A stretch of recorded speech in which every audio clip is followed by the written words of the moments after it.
జామ ఆకుల రసం డయేరియా తగ్గించే సహజ చిట్కా.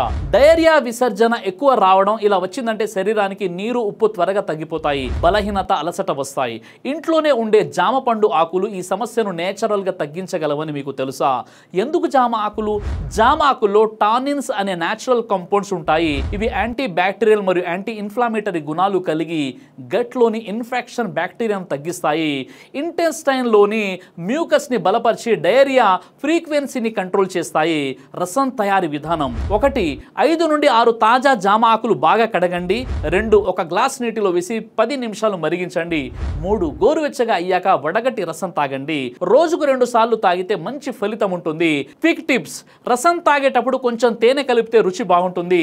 తాగిన తర్వాత ఒక గ్లాస్ గోరువెచ్చ నీరు తాగితే డీహైడ్రేషన్ తగ్గుతుంది. పిల్లలకు లేదా పెద్దవారికి కూడా సేఫ్, కానీ పరిమాణం తక్కువగా ఇవ్వాలి. ప్రికాషన్స్: 24 గంటల్లో డయేరియా ఆగకపోతే లేదా తీవ్రమైన డీహైడ్రేషన్ ఉంటే డాక్టర్ సలహా తప్పనిసరి. ఇది ఒక సహజ సహాయం మాత్రమే, మెడికల్ ట్రీట్మెంట్కి ప్రత్యామ్నాయం కాదు. ఈ వీడియోని లైక్ చేసి షేర్ చేయండి.